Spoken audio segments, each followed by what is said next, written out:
everybody, this is Tracy here for another edition of A View from Tracy's Point, and we are here to recap Greenleaf Season 2, Episode 9, which was titled The Bear.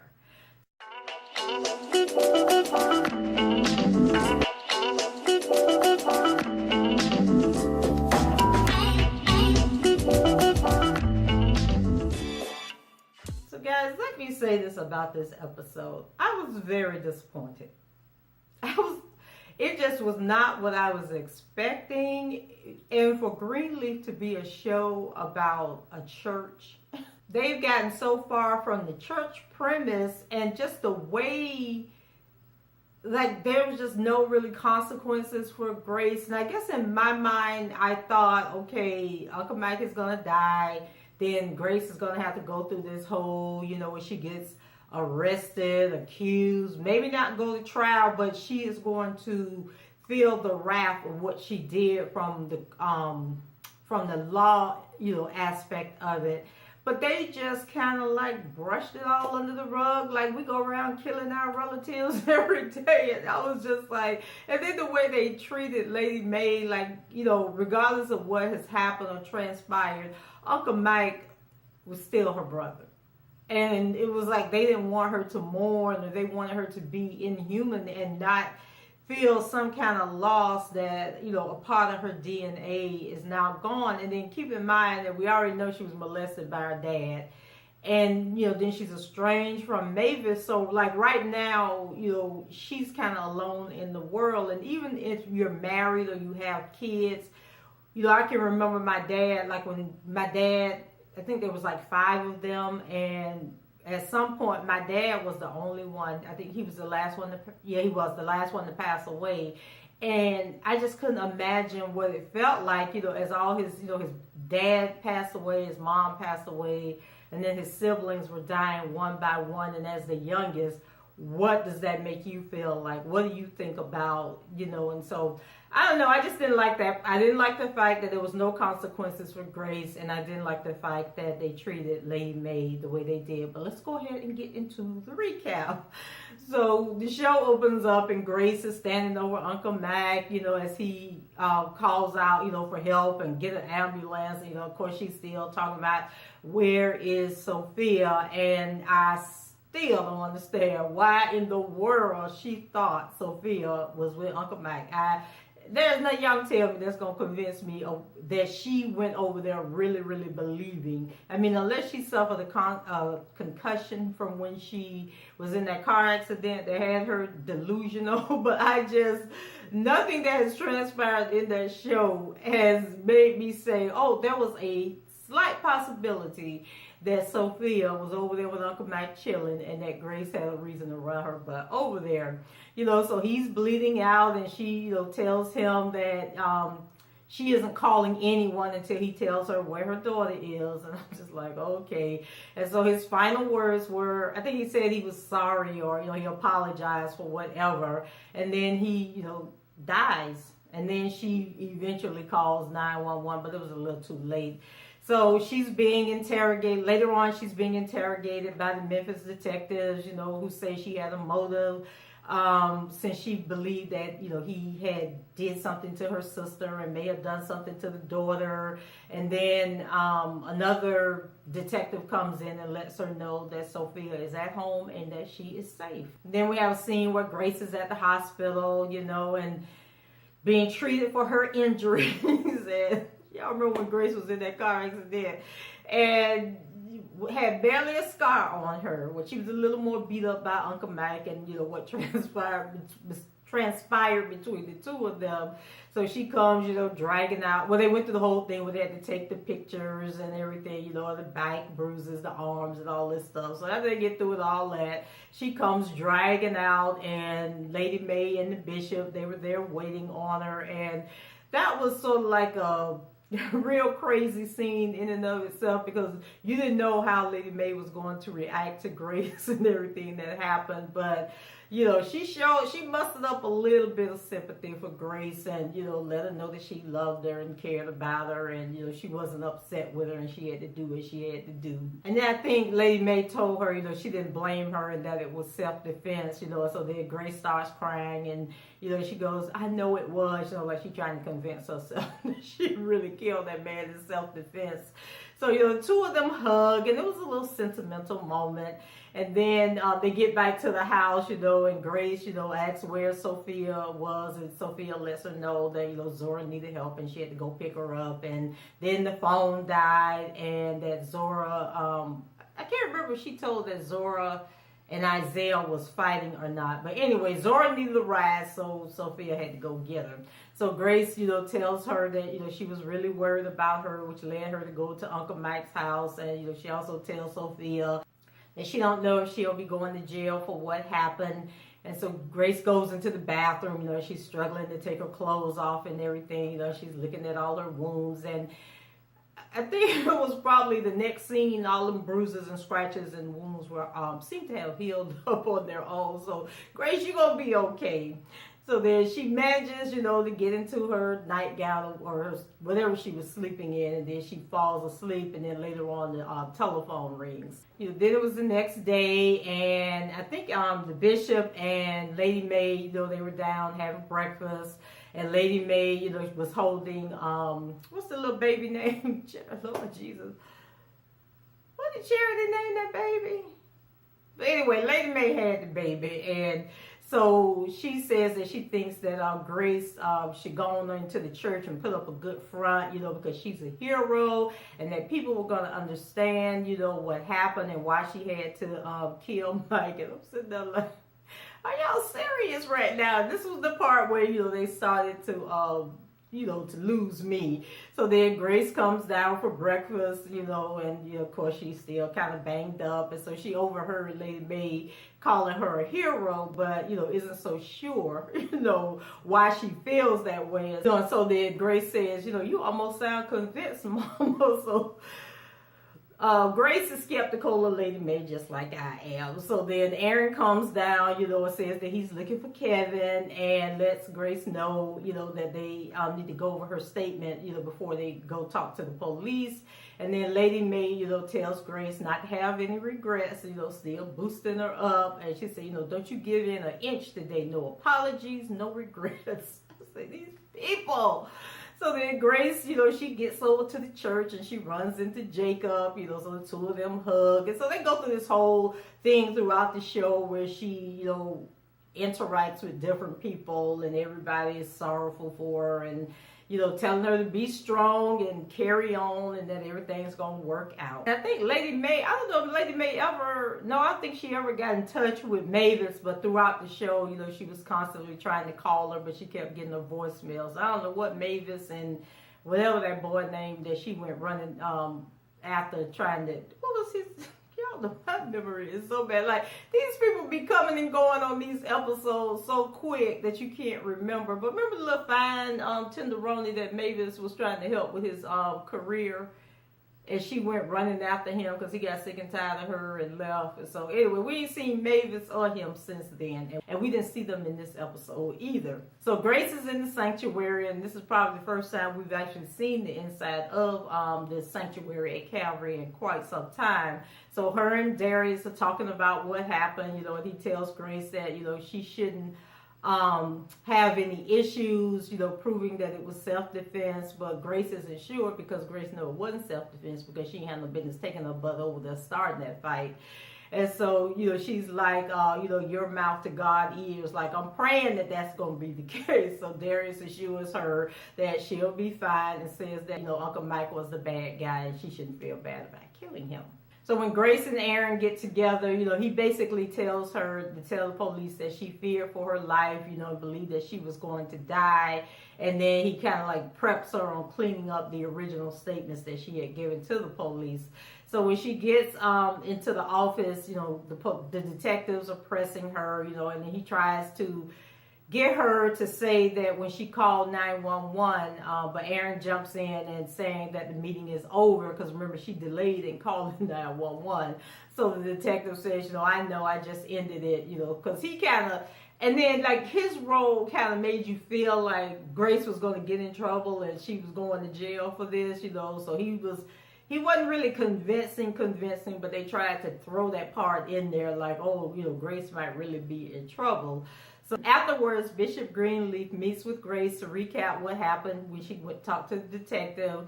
And she lets him know that, the police know that she had been harassing Mike, before all of this transpired. And then he lets her know, he'll do everything that they can to keep her out of jail. So then Grace, also tells her dad that she's afraid that Sophia's dad is going to try and take custody of her. So she tells him, like, when you try to keep my butt out of jail, could you also see what you can do to prevent that from happening? Because last thing I need right now is to go to jail and to lose my daughter. So then Grace, goes back into the sanctuary, she prays for forgiveness and help with her situation. And so she's like, I'm sorry, I tried to do the right thing. You know my heart, Lord. You know my heart. Thank you, Jesus, but don't take my daughter away from me. I'm just like, girl, you should thought about that before you went over there. So then later that night, Charity makes it home and consoles Grace, because Kevin, even though Lady May had told Kevin not to tell Charity what happened, they were talking on the phone and he did end up telling her. So she comes running home. So she tells Grace, that Kevin told her what happened, and Grace asks, what happened in Nashville, trying to change the story. And Charity, she's kind of hesitant to talk about it. But after, Grace is like, yeah, what happened? She lets them know everything in Nashville went well with Jabari, and that he wants her to record more songs for an album that he's doing. And then, they're done talking. Charity goes off to see about the baby who named, I can't remember it. I think it's a name out of the Bible, but for some reason, I can't think of what the baby name is. And Charity's feelings for Jabari aren't lost on Lady May, so she was joking and tell Grace, you spoiled Charity's trip, because they know now that Charity is more into Jabari than she is into singing and doing this album for him. So then there was a scene where Grace was back up in her room and she hears a knock on the door, and it's Aaron.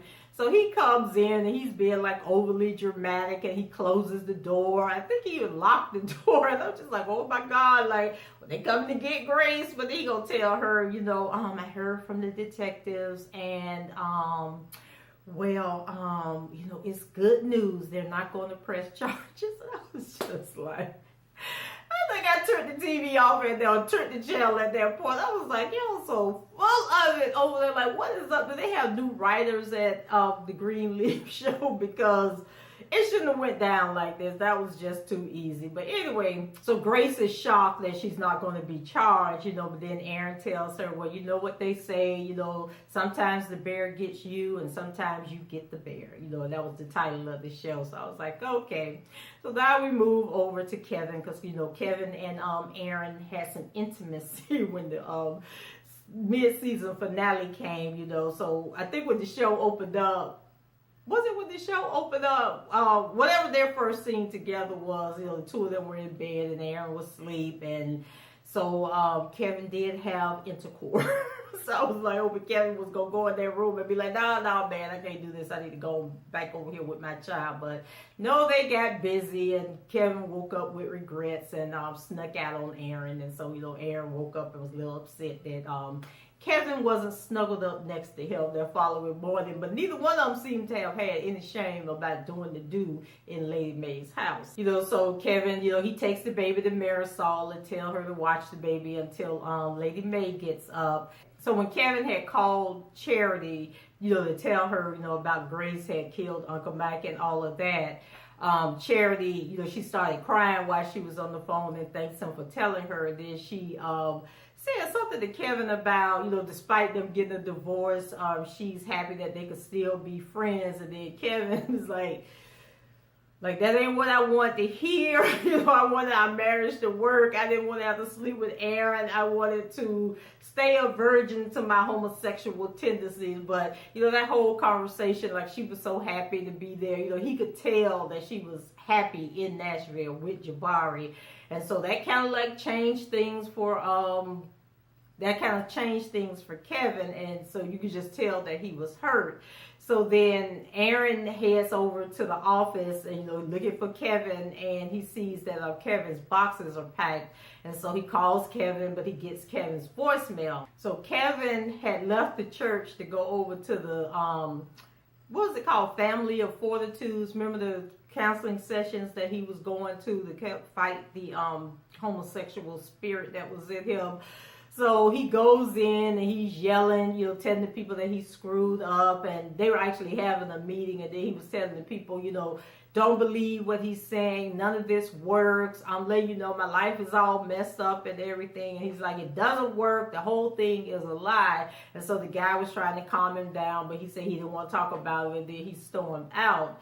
So when Charity got home and gets up, into their quarters, she sees that Kevin has packed his things at the house also, and then he left her a note. So she read the note, but they never did let us know what the note said, and then she started to cry. So Kevin is out, y'all. He done had enough of the Greenleafs. He don't want to be with Aaron. He just wants to leave, and I'm sure he went home to his mama. So I'm like, poor Kevin. Like, that's got to be a really hard struggle to go through. So there we move over to Jacob. So Jacob is with Carissa, going over what he's going to say to Bishop Skanks about the land. Because remember, he found out that Skanks owes all that money. And so I guess to keep the secret and to help him, because they took their life savings to help him pay off some of the debt or whatever. And so in return, he wants to get that land where they were going to build the Triumph 2 location.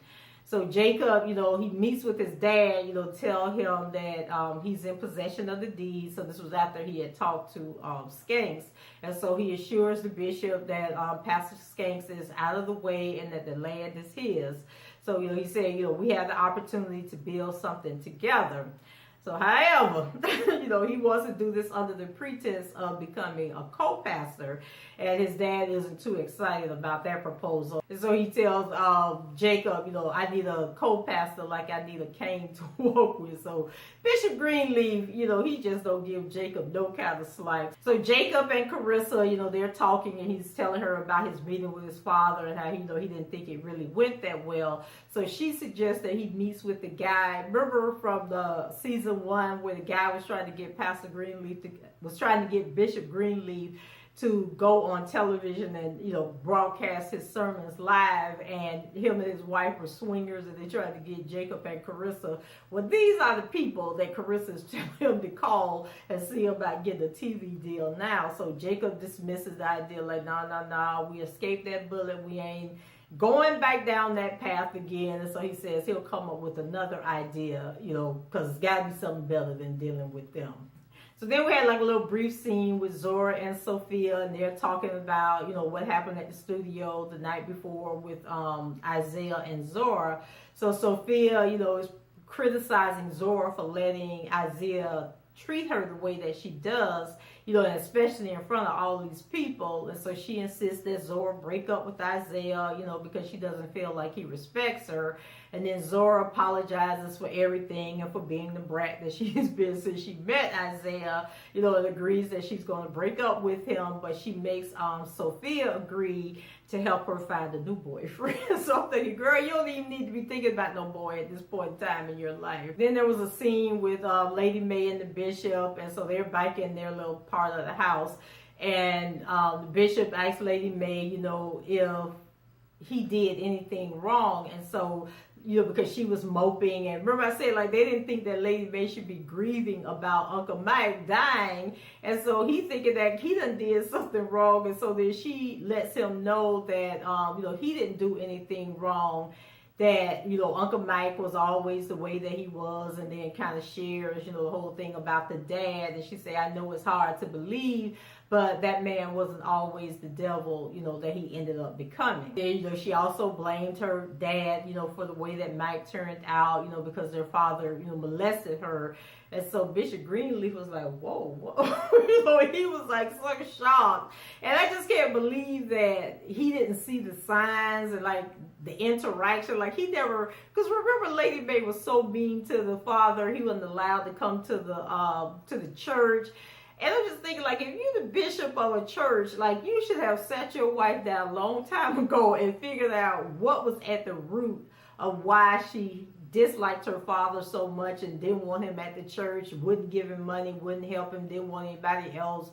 What was the whole situation with Mavis and, Uncle Mike molesting Faith. Like, seems like it's just a whole bunch of conversations that should have been taking place over all these years that they've been married that weren't taking place. And for him to be a bishop, like, what happened to the counseling spirit of being a bishop? The last scene of the church was Grace. So Grace had headed out to the gazebo area on the lake, so she stares out, onto the lake, grateful for everything, not having to go to jail, and Uncle Mike got their hair, and her and Lady Mae seem to be a little closer now. Then all of a sudden she hear a voice behind her, and so it turned out to be Uncle Mike. So he said, how many times I prayed not to go to jail? I was like, whoa. So maybe the angle they're going to take is that Uncle Mike is going to hunt her ass until she confessed and tell the truth about what happened. So Grace turned around, scared half to death, but there was nobody there. And so that's how the show ended.